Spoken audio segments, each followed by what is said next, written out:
আসসালামু আলাইকুম, welcome back to my YouTube channel name centroid. আমরা এখন যে ট্রাস্টটা শিখব সেটা হচ্ছে ওয়ারেন ট্রাস্ট। ওয়ারেন ট্রাস্ট কিন্তু আমাদের যে মেগা প্রজেক্ট ছিল পদ্মা ব্রিজেও কিন্তু ওয়ারেন ট্রাস্ট এই সেম ইনভার্টেড ওয়ারেন ট্রাস্টই ইউজ হয়েছে। তো এখন আমরা এই ট্রাস্টটা সলভ করার ক্ষেত্রে এখানের লোডিংগুলো একটু ডিফারেন্ট ওয়েতে দেওয়া।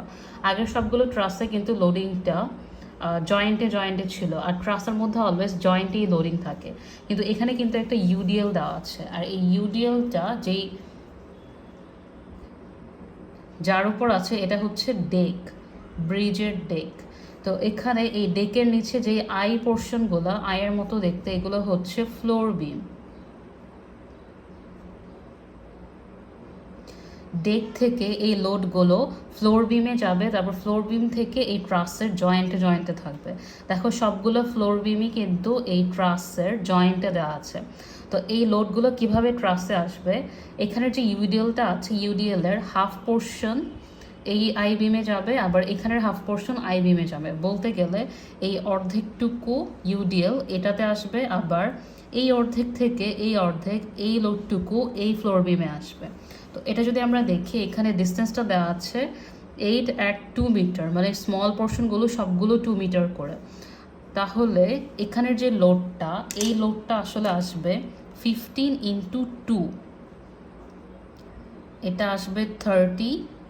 আর এখানের যে লোডটা এটা আসবে 15 এখানের 2 এখানের 2, তার মানে 15 × 4, 15 × 4 = 60।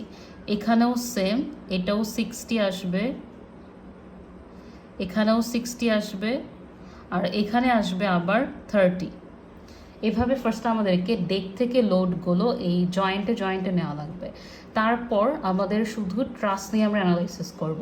এখন কিন্তু ডেক, ফ্লোর বিম, ইউডিএল এগুলো কিছুই আমি আর কনসিডার করব না, শুধুমাত্র এই ট্রাস থাকবে, এখানের হচ্ছে দুইটার সাপোর্ট থাকবে, আর হচ্ছে এই জয়েন্টের লোডগুলো থাকবে। তো এখন যদি আমরা একটা রিয়াকশন বের করি, আমরা হচ্ছে এতে এখানে যদি সামেশন অফ এফ এক্স নেই, এক্স ডিরেকশন বরাবর কোনো লোড নেই, তার মানে এখানে এ এক্স হচ্ছে 0, এ এক্স হচ্ছে 0, এ ওয়াই যদি বের করি, ফার্স্টে আমরা মোমেন্ট নেব এ পয়েন্টে ক্লকওয়াইজ পজিটিভ =0। এই পয়েন্টে যদি মোমেন্ট নেই, এখানের 30 তো এখানে কাউন্ট হবে না কারণ ডিস্টেন্স 0। তারপরে হচ্ছে 60 × 2 + 2 4 plus 60 × 8 plus 60 × 12 plus 30 × 16 minus EY × 16 = 0।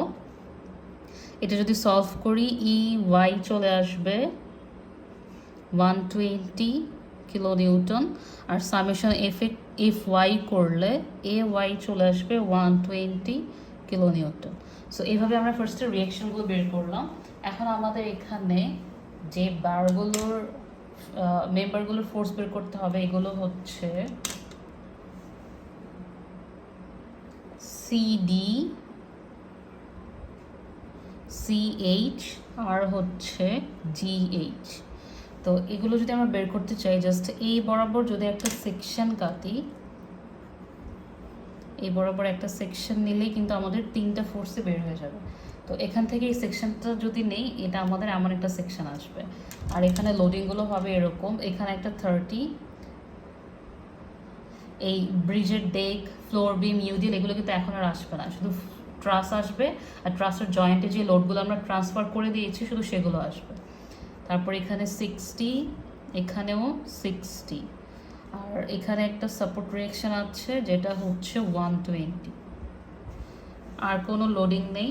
এখন হচ্ছে এটা হচ্ছে এফ অফ সিডি, এটা হচ্ছে এফ অফ সিএইচ, এটা হচ্ছে এফ অফ জিএইচ।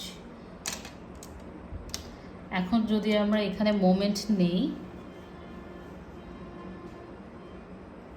ফার্স্টে যদি এখানে আমরা এইচের সাপেক্ষে মোমেন্ট নেই, তাহলে আমাদের এই জিএইচ আর সিএইচ এই দুইটা হচ্ছে ডিস্টেন্স 0 হয়ে যাবে, শুধুমাত্র এফসিডি আননোন থাকবে মোমেন্টের ইকুয়েশনে। সো ফার্স্টে আমরা মোমেন্ট নিব এইচের সাপেক্ষে।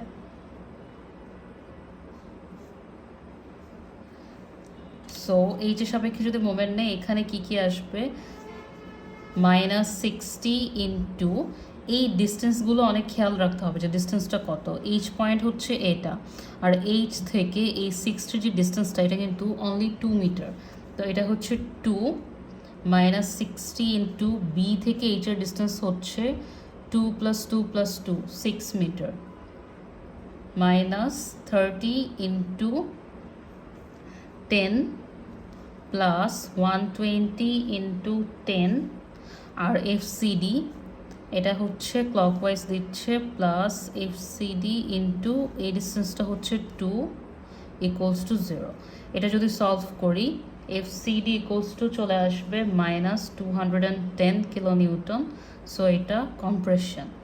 এখন হচ্ছে আমরা যদি সি পয়েন্টে মোমেন্ট নেই, সিতে মোমেন্ট নিলে এই দুইটা চলে যাবে, শুধুমাত্র জিএইচ থাকবে। মোমেন্ট কখন এইচে নিব কখন সিতে নিব এটা যার যার ইচ্ছা। সিতে ফার্স্টে নিয়েও আমি করতে পারি, এইচে ফার্স্টে নিয়েও করতে পারি, কারণ যেখানে মোমেন্ট নেই একটা মাত্র আননোন থাকবে, তো আগের কোনো ফোর্স আমাদের লাগবে না। তো এখন যদি আমরা সিতে মোমেন্ট নেই,